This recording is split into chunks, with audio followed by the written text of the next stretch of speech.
नमस्कार साथियों, बंटी क्लासेस में आप सभी का स्वागत है। तो आज हम 902 पेपर की दूसरी क्लास स्टार्ट कर रहे हैं। इससे पहले हम आपकी एक क्लास कंप्लीट करा चुके हैं इंपॉर्टेंट क्वेश्चन आंसर की। तो आज की ये दूसरी क्लास स्टार्ट कर रहे हैं इंपॉर्टेंट क्वेश्चन आंसर की। तो आपने अभी तक इस क्लास को लाइक नहीं किया है और चैनल को सब्सक्राइब नहीं किया है तो कर दो जल्दी से, जितने बच्चे पहली बार देख रहे हैं क्लास को, और कमेंट कर देना, ठीक है। तो चलिए इंपॉर्टेंट क्वेश्चन आंसर की शुरुआत कर रहे हैं। तो सबसे पहला जो क्वेश्चन आपका वो कह रहा है, शिक्षा के लिए विद्यालय का महत्व समझाइए। शिक्षा के लिए विद्यालय का महत्व आपको बताना है। तो विद्यालय शिक्षा का संगठित और औपचारिक केंद्र होता है। विद्यालय शिक्षा का क्या होता है? संगठित और औपचारिक केंद्र होता है। तो विद्यालय का महत्व जानेंगे, पॉइंट के माध्यम से जानेंगे, बस आपको पॉइंट को अच्छे से पढ़ना है, ठीक है। तो यहाँ पे हम बात कर रहे हैं विद्यालय के महत्व की, यानी पहला जो पॉइंट है आपका व्यवस्थित ज्ञान। विद्यालय का महत्व होता है वो किस लिए होता है? एक व्यवस्थित ज्ञान मिलता है विद्यालय में, ठीक है। यानी विद्यालय विषयों को क्रम से और सही तरीके से क्या करता है? सिखाता है, ठीक है। एकमात्र विद्यालय है जहाँ पे आप सही क्रम तरीके से पढ़ाई कर सकते हैं। दूसरा महत्व हो जाएगा विद्यालय का अनुशासन। अनुशासन जैसी समय पालन, नियम पालन, जिम्मेदारी कौन सिखाता है आपको? विद्यालय सिखाता है, ठीक है। तीसरा आपका हो जाएगा सामाजिक विकास। इसमें आप देखेंगे दोस्तों और शिक्षकों से मिलकर सामाजिक व्यवहार सीखते हैं, ठीक है। ये कहाँ पे सीखते हैं आप? विद्यालय के अंदर सीखते हैं, ठीक है। और चौथा आपका हो जाएगा व्यक्तित्व विकास। चौथा विद्यालय का महत्व हो जाएगा व्यक्तित्व विकास। इसमें विद्यालय आत्मविश्वास, नेतृत्व और अभिव्यक्ति कौशल कैसे होते हैं? विकसित होता है, ठीक है। पांचवा विकास देखें, पांचवा महत्व भविष्य निर्माण, यानी कि विद्यालय आगे की पढ़ाई और करियर की नींव रखता है, ठीक है। विद्यालय आगे की पढ़ाई और करियर की क्या रखता है? नींव रखता है। जैसे उस उदाहरण के तौर पर आप देख सकते हैं स्कूल में भाषण प्रतियोगिता से क्या होता है? आत्मविश्वास बढ़ता है, ठीक है। नेक्स्ट क्वेश्चन देखते हैं। क्लास को लाइक कर दो भाई, अभी तक लाइक नहीं किया है तो आपने क्लास को लाइक कर देना, ठीक है। नेक्स्ट क्वेश्चन कह रहा है टैगोर के अनुसार शिक्षा के उद्देश्य। टैगोर के अनुसार आपको शिक्षा के उद्देश्य बताने, यानी रविंद्रनाथ टैगोर शिक्षा को प्राकृतिक, स्वतंत्र और रचनात्मक बनाना चाहते थे। जो रविंद्रनाथ टैगोर थे वो शिक्षा को प्राकृतिक और स्वतंत्र और रचनात्मक बनाना चाहते थे। तो इनके कुछ उद्देश्य थे शिक्षा को लेकर रविंद्रनाथ टैगोर के, तो उन उद्देश्यों को यहाँ पे पढ़ेंगे, ठीक है। तो रविंद्रनाथ टैगोर के अनुसार जो उद्देश्य हैं वो ये हैं, प्रकृति के बीच शिक्षा। पहला उनका उद्देश्य था रविंद्रनाथ टैगोर को शिक्षा को लेकर कि शिक्षा कैसी होनी चाहिए? प्रकृति के बीच होनी चाहिए। प्रकृति के बीच शिक्षा, स्वतंत्र वातावरण होना चाहिए शिक्षा के लिए, रचनात्मकता का विकास होना चाहिए, मन शरीर आत्मा का क्या होना चाहिए? संतुलित विकास होना चाहिए, ठीक है। तो ये उनके मेन उद्देश्य थे। जैसे एग्जाम्पल सहित समझेंगे आप, खुले वातावरण में पढ़ाना, संगीत कला को शिक्षा में शामिल करना, ठीक है। तो जो एग्जाम्पल है जो रविंद्रनाथ टैगोर के अनुसार शिक्षा के लिए, ठीक है। नेक्स्ट क्वेश्चन देखते हैं। नेक्स्ट क्वेश्चन कह रहा है मानव अधिकार आयोग के कार्य समझाइए। मानव अधिकार आयोग के कार्य आपको समझाने। मानव अधिकार आयोग एक ऐसी संस्था है जो लोगों के अधिकारों की रक्षा करती है। मानव अधिकार आयोग कैसी संस्था है? एक ऐसी संस्था है जो लोगों के अधिकारों की क्या करती है? रक्षा करती है, ताकि किसी के साथ क्या ना हो? अन्याय ना हो, ठीक है। तो इसके जो मुख्य कार्य हैं वो समझेंगे सबसे पहले। तो पहला कार्य इसका समझेंगे, लोगों की शिकायत सुनना। इसका पहला जो कार्य होता है ये लोगों की क्या सुनती है? शिकायत सुनती है, ठीक है। फिर उस पर क्या करती है? जांच करना। दोषी पर कार्रवाई की सिफारिश करना। दोषी पर कार्रवाई की सिफारिश करना, सरकार को सुधार के सुझाव देना, ठीक है। तो ये इसके मुख्य कार्य हैं। और देखें, लोगों को अधिकारों के बारे में जागरूक करना, जेल, पुलिस स्टेशन आदि का निरीक्षण करना, ठीक है। उदाहरण के तौर पे देखेंगे आप, अगर किसी व्यक्ति को बिना कारण जेल में बंद किया जाए तो वह यह आयोग में शिकायत कर सकता है, ठीक है। अगर किसी व्यक्ति को बिना किसी कारण के जेल में बंद किया जाता है या पुलिस पकड़ के ले जाती है तो इस आयोग में वो क्या कर सकता है? शिकायत कर सकता है, ठीक है। तो मैं आपको एक जानकारी दे देता हूँ, इम्पोर्टेंट जानकारी भैया। और अच्छी तैयारी करना चाहते हैं आप MP DLED एग्ज़ाम की, सेकेंड ईयर वाले जितने भी स्टूडेंट हैं, फर्स्ट ईयर वाले, तो आप नोट्स ज़रूर परचेस कर लें। नोट्स के लिए आप नंबर नोट करें यहाँ पे 72 40 28 72 81, ये हमारा व्हाट्सअप नंबर है। आप एक बार नंबर नोट कर लें 72 40 28 72 81। इस नंबर पे आप व्हाट्सअप मैसेज करें सर हमें नोट्स परचेस करनी है, तो आप नोट्स परचेस कर लो। मैं तो आपसे यही कहूँगा अगर आप नोट्स पढ़ते हैं तो ज़्यादा बेटर रहेगा आपके लिए। बाकी आप लोगों की मर्जी, आपको क्या करना है, ठीक है। कम समय में आप नोट्स पढ़ लो, अच्छे से पढ़ लोगे और क्लासेस देख लो, आपका रिवीजन हो जाएगा तो आपकी तैयारी एकदम बेस्ट हो जाएगी, ठीक है। बाकी सारी चीज़ हम आपको बताएंगे कैसे क्या करना है। तो नेक्स्ट क्वेश्चन की बात करें तो क्लास को लाइक कर दो, जिन स्टूडेंट ने लाइक नहीं किया और चैनल को भी सब्सक्राइब कर देना आगे की न्यू अपडेट्स और नई जानकारी और नई क्लासेस के लिए, ठीक है। तो नेक्स्ट क्वेश्चन कह रहा है भारतीय संविधान की प्रस्तावना लिखिए। भारतीय संविधान की प्रस्तावना लिखनी है, आपको अर्थ सहित लिखनी है, ठीक है। यानी संविधान की प्रस्तावना देश का परिचय और उद्देश्य बताती है। संविधान की जो प्रस्तावना है वो क्या बताती है, देश का परिचय और उद्देश्य बताती है, ठीक है। तो इसकी जो मुख्य बात है उनको देखेंगे। तो कौन कौन सी मुख्य बात है। सबसे पहले भारत क्या है, स्वतंत्र है यानी संप्रभु है, ठीक है। भारत एक स्वतंत्र है, सभी धर्म समान है भारत के अंदर, यानी धर्मनिरपेक्ष देश है भारत, और जनता सरकार चुनती है, इसमें लोकतंत्र है और सभी को न्याय, स्वतंत्रता और समानता मिलती है, ठीक है, भारत के अंदर। तो ये मुख्य बात है भारत देश की, आप समझ रहे हैं। इसको थोड़ा और सरल तरीके से समझ सकते हैं। प्रस्तावना बताती है कि भारत कैसा देश है, प्रस्तावना बताती है कि भारत कैसा देश है और नागरिकों को क्या अधिकार मिलते हैं भारत के अंदर, ठीक है। नेक्स्ट क्वेश्चन देखते हैं। नेक्स्ट क्वेश्चन कह रहा है राष्ट्रीय शिक्षा नीति 1986 के प्रमुख गुण लिखिए। राष्ट्रीय शिक्षा नीति 1986 के प्रमुख गुण कौन से आपको बताने। यह नीति देश में शिक्षा सुधारने के लिए बनाई गई थी, ठीक है। यह नीति देश में शिक्षा सुधारने के लिए बनाई थी कि राष्ट्रीय शिक्षा नीति 1986 किस लिए बनाई गई थी, देश की जो शिक्षा है उसको सुधारने के लिए बनाई गई थी। तो इसकी जो विशेषताएं वो देखते हैं।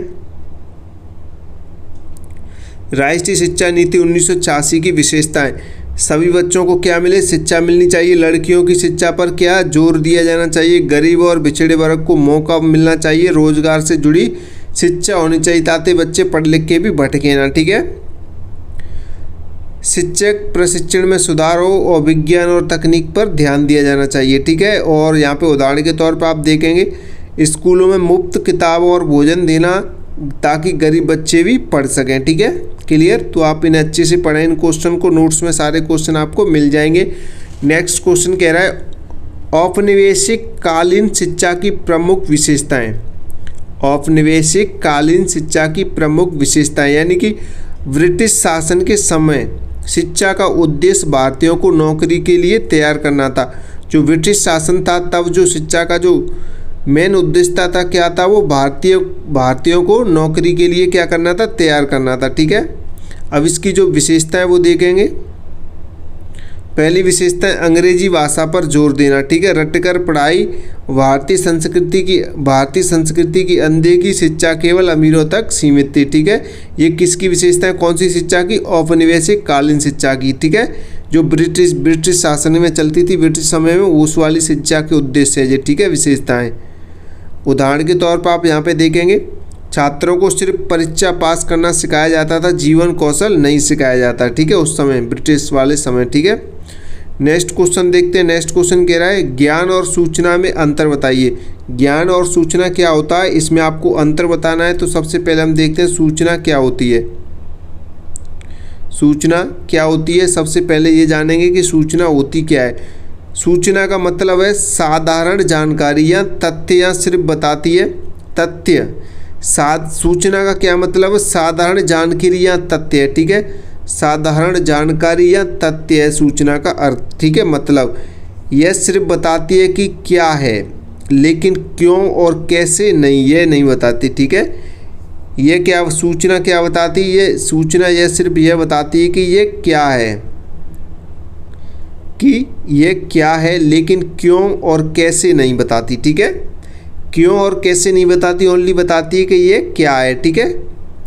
तो इसको समझते हैं थोड़ा। जैसे पानी 100 डिग्री सेल्सियस पर उबलता है, ठीक है। पानी 100 डिग्री सेल्सियस पर उबलता है, तो यह क्या है, एक सूचना है, लेकिन ये नहीं बता रही कि कैसे क्या होती है, ठीक है। ये सूचना हो जाएगी आपकी। अब थोड़ा ज्ञान के बारे में समझते हैं कि ज्ञान क्या है, ठीक है। तो ज्ञान समझेंगे। ज्ञान क्या होता है? ज्ञान का मतलब है समझ प्लस अनुभव और कारण। ज्ञान का क्या मतलब है? समझ प्लस अनुभव और कारण। समझ भी होनी चाहिए, अनुभव भी होनी चाहिए, कारण भी होना चाहिए, ठीक है। ज्ञान हमें यह समझने में मदद करता है कि चीज़ें क्यों होती हैं और उनका उपयोग कैसे करना चाहिए, ठीक है। तो यहाँ पे आप उदाहरण समझेंगे। जब आप समझ जाते हैं कि पानी 100 डिग्री सेल्सियस पर क्यों उबलता है और इसका उपयोग खाना बनाने में कैसे होता है, तो ये क्या है, यही आपका ज्ञान है, ठीक है। आपको सारी जानकारी मिल जाती है कि पानी कैसे उबलता है, क्यों उबलता है और इसका उपयोग कैसे किया जाता है, तो ये आपका ज्ञान हो जाएगा, ठीक है। अच्छे से पढ़ें आप इनको और इनमें अंतर समझेंगे। सूचना और जानकारी में, सूचना और ज्ञान में अंतर देखेंगे। इधर सूचना है, इधर ज्ञान है, दोनों में मुख्य अंतर सरल भाषा में, ठीक है। तो सूचना क्या है? सिर्फ जानकारी। सूचना मात्र सिर्फ जानकारी है, लेकिन ज्ञान क्या है? समझ के साथ जानकारी है। यानी जानकारी के साथ साथ आपके अंदर क्या होनी चाहिए? समझ होनी चाहिए, तो क्या हो जाएगा? ज्ञान हो जाएगा। अगर आपके अंदर आपको बस सिर्फ जानकारी है तो क्या है? सूचना है ओनली। यदि याद की जा सकती है तो क्या है? सूचना है। समझ कर सीखी जाती है तो ज्ञान है। अगर आप इन नोट्स को परचेस करते हो, आप इस क्लास को देख रहे हैं, अगर आप इस क्लास को क्या कर रहे हैं? याद कर रहे हैं क्वेश्चन आंसर को, तो मात्र आप सूचना के लिए कर रहे हैं, ठीक है। आपको क्या करना है? याद करना है और एग्जाम में लिखना है, तो ये आपकी क्या है? सूचना है। अगर आप इन्हीं क्वेश्चन आंसर को अच्छे से समझ कर सीखते हैं, फिर कुछ और शब्द अपनी तरफ से जोड़कर एग्जाम में लिखते हैं, तो ये आपका ज्ञान हो जाएगा। आपको एक्स्ट्रा नंबर भी मिलेगा और एग्जामिनर भी खुश होगा, ठीक है। और इसमें अंतर समझे सूचना और ज्ञान में। जल्दी भूल जाते हैं, सूचना को आप जल्दी भूल जाओगे क्योंकि ये रटी जाती है। अभी आप जो क्लास देख रहे हो उसे जल्दी भूल जाओगे। अगर आप ऐसे ही रटोगे तो ये सूचना हो जाएगी, लंबे समय तक याद रहेगी। यानी कि आप इसे समझकर पढ़ रहे हैं तो आपको लंबे समय तक ये क्वेश्चन आंसर याद रहेंगे, ठीक है। सोच की ज़रूरत नहीं होती है सूचना में, सोच और अनुभव जरूरी होता है ज्ञान में, ठीक है। छोटा सा सूत्र याद रखने के लिए, सूचना क्या है और ज्ञान क्या है, ज्ञान क्यों और कैसे, ठीक है। नेक्स्ट क्वेश्चन की तरफ बढ़ते हैं। नेक्स्ट क्वेश्चन कह रहा है पाठचर्या और पाठ्यक्रम में अंतर बताइए। तो पाठचर्या क्या होती है और पाठ्यक्रम क्या होता है, दोनों में आपको अंतर बताना है। तो सबसे पहले हम देखेंगे पाठ्यक्रम होता क्या है, ठीक है। पाठ्यक्रम को समझेंगे, उदाहरण से समझेंगे पाठ्यक्रम को। पाठ्यक्रम का मतलब है किसी विषय में क्या क्या पढ़ाया जाएगा। पाठ्यक्रम का क्या मतलब है? किस विषय में क्या क्या पढ़ाया जाएगा, यानी अध्यायों या टॉपिक की सूची, ठीक है। अध्याय या टॉपिक की सूची। जैसे उदाहरण से समझेंगे, जैसे गणित की किताब में अध्याय 1 में जोड़ पढ़ाया जाएगा, अध्याय 2 में घटाव, यह गणित का पाठ्यक्रम होगा, ठीक है। क्लियर, समझ में आ गया। अब बात करें पाठचर्या की। पाठचर्या क्या होती है? पाठचर्या पूरी शिक्षा योजना होती है। पाठचर्या क्या होती है? पूरी शिक्षा योजना होती है। इसमें पढ़ाई के साथ साथ यह भी शामिल होता है। क्या शामिल होता है? यहाँ पे देखेंगे आपका खेल, प्रोजेक्ट, नैतिक शिक्षा गतिविधियाँ, परीक्षा पद्धति और आपकी शिक्षण तरीका, ठीक है। और आपका क्या हो जाएगा? शिक्षण तरीका, ठीक है। ये सारी चीज़ें इसमें शामिल होती हैं। यानी स्कूल का पूरा साल का जो प्लान होता है, पढ़ाई, खेल, सांस्कृतिक कार्यक्रम, ठीक है। ये क्या है? ये पाठचर्या होगी आपकी, ठीक है।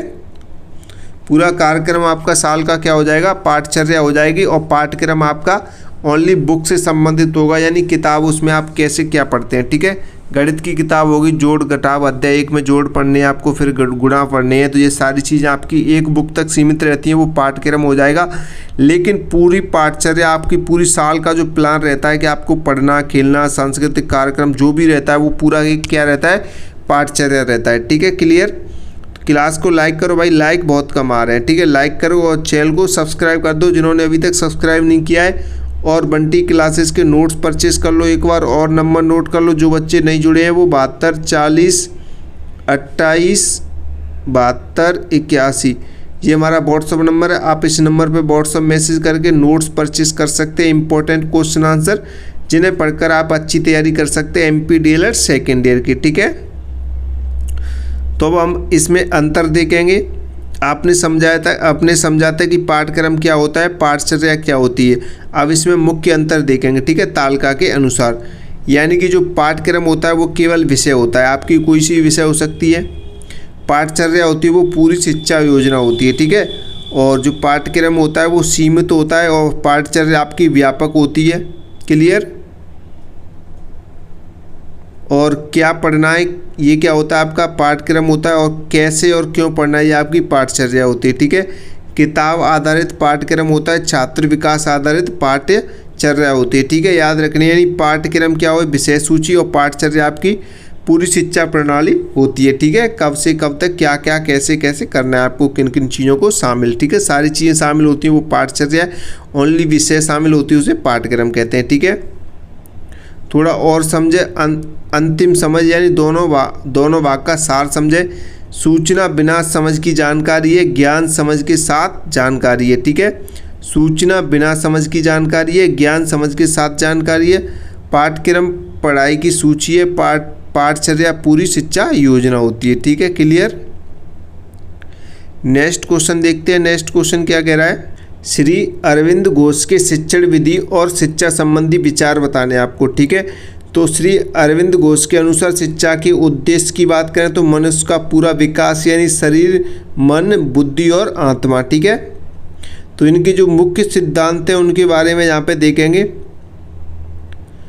तो यहाँ पे उनके सिद्धांत हैं, शिक्षा बच्चे की क्या रुचि के अनुसार होनी चाहिए, शिक्षक मार्गदर्शक हो और ज़बरदस्ती नहीं, प्रेरणा होनी चाहिए। ठीक है, अनुशासन अच्छा हो। ठीक है, आत्म अनुशासन सबसे अच्छा हो।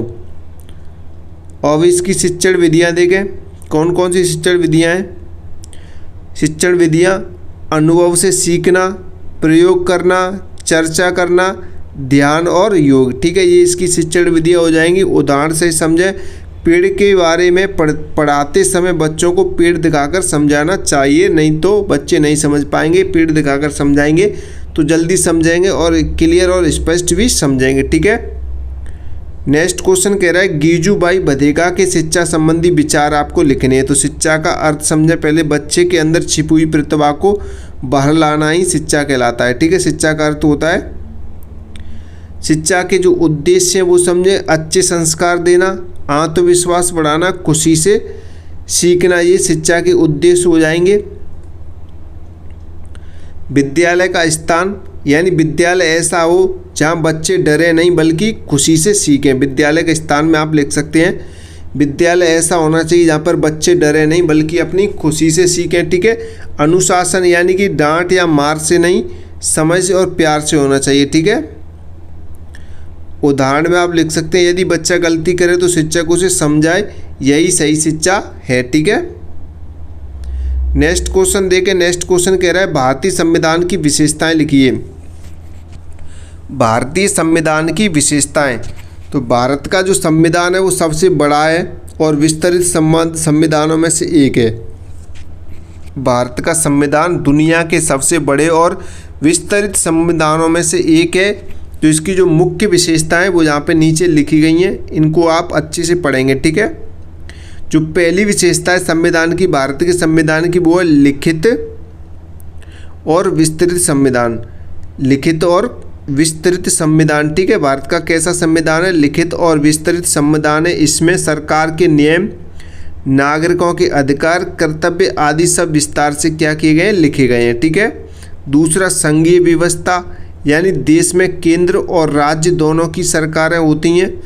तीसरा आपका हो जाएगा लोकतांत्रिक शासन, यानी जनता अपने प्रतिनिधि चुनाव द्वारा चुनती है। ठीक है, चौथा हो जाएगा आपका धर्मनिरपेक्षता, यानी कि राज्य किसी धर्म को नहीं मानता है, सभी धर्मों को क्या करता है, समान मानता है। ठीक है, राज्य किसी एक धर्म को नहीं मानता है बल्कि सभी धर्मों को क्या मानता है, समान मानता है। ठीक है, क्लियर। और यहाँ पे देखें पांचवी विशेषता देखें, मौलिक अधिकार, यानी कि नागरिकों को स्वतंत्रता, समानता, शिक्षा जैसे अधिकार मिले हुए हैं। न्यायपालिका स्वतंत्रता, यानी अदालतें स्वतंत्र हैं और सरकार से प्रभावित नहीं होती। ठीक है। 7वीं विशेषता देखें, संविधान की सर्वोच्चता यानी देश का सबसे बड़ा कानून संविधान है। 8वीं विशेषता देखें, संशोधन की व्यवस्था यानी समय के अनुसार संविधान बदला जा सकता है। ठीक है। तो आप ये 8 विशेषताएं अच्छे से ध्यान रखेंगे। थोड़ा यहाँ पे और समझें उदाहरण सहित। अगर कोई कानून नागरिक की स्वतंत्रता छीनता है तो अदालत उसे क्या करती है, रद्द कर सकती है। ठीक है। नेक्स्ट क्वेश्चन देखें। नेक्स्ट क्वेश्चन कह रहा है बालकों के विधिक अधिकार। बालकों के विधिक अधिकार के बारे में आपसे क्वेश्चन कर लेता है कभी भी, तो आप यहाँ पे बालकों के विधिक अधिकार के बारे में जान सकते हैं, सीख सकते हैं। ठीक है, जानकारी ले सकते हैं। यानी बच्चों को कानून द्वारा कई अधिकार दिए गए हैं, बच्चों को कानून द्वारा कई अधिकार दिए गए हैं ताकि उनका सही विकास हो सके। ठीक है, बच्चों का तो कौन कौन से अधिकार हैं उनके बारे में बात करेंगे। तो सबसे पहले जो है वो शिक्षा का अधिकार है, यानी 6 से 14 वर्ष तक के जो बच्चे हैं वो मुफ्त शिक्षा मिलेगी सभी को। ठीक है। और दूसरा आपका अधिकार हो जाएगा शोषण से सुरक्षा, यानी बच्चों से मजदूरी या खतरनाक काम नहीं कराया जा सकता है। तीसरा आपका हो जाएगा स्वास्थ्य और पोषण का अधिकार, यानी कि सरकार टीकाकरण, आंगनवाड़ी, मध्याह्न भोजन जैसी योजनाएं चलाती है। और आपका चौथा हो जाएगा पहचान का अधिकार, यानी जन्म प्रमाण पत्र और नाम का अधिकार। ठीक है। तो आप ये पॉइंट ध्यान रख सकते हैं अच्छे से। और भी इसमें जो पॉइंट है वो आपको बता रहे हैं। सुरक्षा का अधिकार, यानी कि हिंसा, दुर्व्यवहार और तस्करी से सुरक्षा। ठीक है। अभिव्यक्ति का अधिकार, अभिव्यक्ति का अधिकार यानी बच्चे अपनी राय रख सकते हैं। उदाहरण के तौर पर आप यहाँ पे देखें, अगर कोई बच्चा फैक्ट्री में काम करता पकड़ा जाता है तो मालिक पर कानूनी कार्रवाई होती है। ठीक है, क्लियर। चलिए नेक्स्ट क्वेश्चन देखते हैं। नेक्स्ट क्वेश्चन कह रहा है शिक्षा की अपवंचना की समस्याओं को दूर करने के उपाय बताइए। शिक्षा की जो अपवंचना की समस्या है उनको दूर करने के कौन कौन से उपाय हैं वो आपको लिखने हैं। शिक्षा से वंचित होने की समस्याएं गरीबी, एक तो गरीबी, दूरी, भेदभाव आदि कारणों से होती है। इसे दूर करने के जो उपाय हैं वो नीचे निम्नलिखित दिए गए हैं, तो आप इन उपायों से आराम से समझ सकते हैं, इन्हें लिख सकते हैं। ठीक है, जैसे मुफ्त शिक्षा और किताबें। ठीक है, इसमें क्या होता है, गरीब बच्चों को आर्थिक सहायता मिलती है। मध्याह्न भोजन योजना, इसमें क्या होता है, स्कूल आने की प्रेरणा मिलती है। ठीक है, बच्चे भोजन मिलता है, जो गरीब बच्चे हैं वो स्कूल में ज़्यादातर शुरुआत करते हैं भोजन की वजह से करते हैं। ठीक है। बालिका शिक्षा अभियान, यानी कि लड़कियों को पढ़ने के लिए क्या देनी चाहिए, विशेष योजनाएं देनी चाहिए। ठीक है। चौथा पॉइंट देखें, ग्रामीण स्कूलों का निर्माण, यानी दूर गांव में स्कूल खोलना, दूर गांवों में स्कूल खोलना ताकि गांव के बच्चे अच्छे से पढ़ लिख सकें। ठीक है।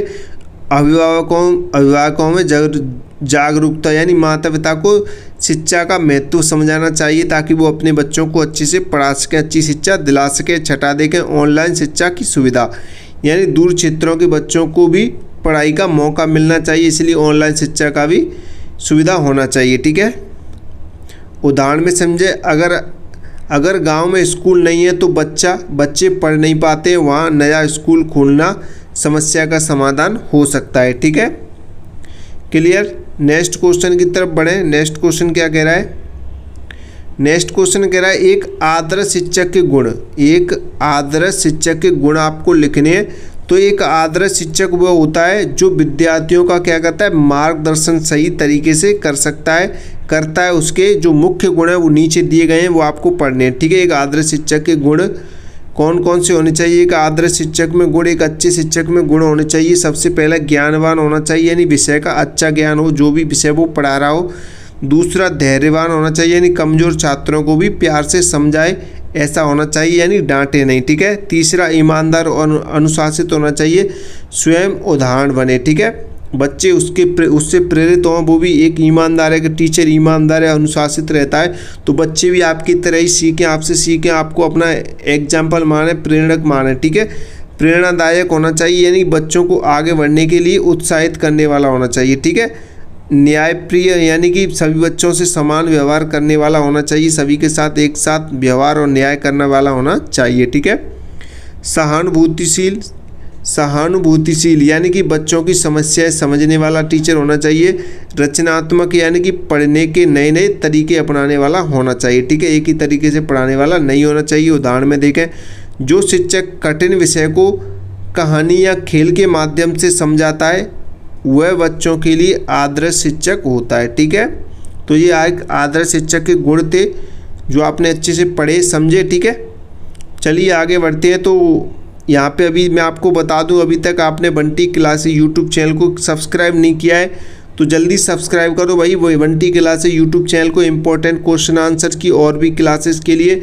और मैं आपको बता दूं, अभी तक आपने बंटी क्लासेस का कोर्स परचेस नहीं किया है तो बंटी क्लासेस का कोर्स क्या है, परचेस कर लो। ठीक है, आपको स्क्रीन पर नंबर दिखाई दे रहा है 72 40 28 72 81। इस नंबर पर आपको व्हाट्सअप मैसेज करना है और आप नोट्स परचेस कर लेंगे, इंपॉर्टेंट क्वेश्चन आंसर जिन्हें याद करके जिन्हें आप पढ़कर अच्छी परसेंटेज बना सकते हैं, अच्छे नंबरों से पास हो सकते हैं। ठीक है, सरल और आसान भाषा में नोट्स लिखे गए हैं तो आप उन्हें परचेस कर लें, खरीद लें और अपनी तैयारी को बेहतर बना लें। ये आपके पास लास्ट साल है, लास्ट मौका है। ठीक है, परसेंटेज ज़रूरी है भैया, आप चाहे कोई डिग्री लो चाहे डिप्लोमा लो, किसी भी एग्ज़ाम की तैयारी करो, परसेंटेज जब तक अच्छी नहीं बनेगी आपके अंदर कॉन्फिडेंस नहीं आएगा और आपके घर वाले खुश नहीं होंगे। ठीक है, अच्छी परसेंटेज आपका कॉन्फिडेंस लेवल बढ़ाती है आगे के लिए।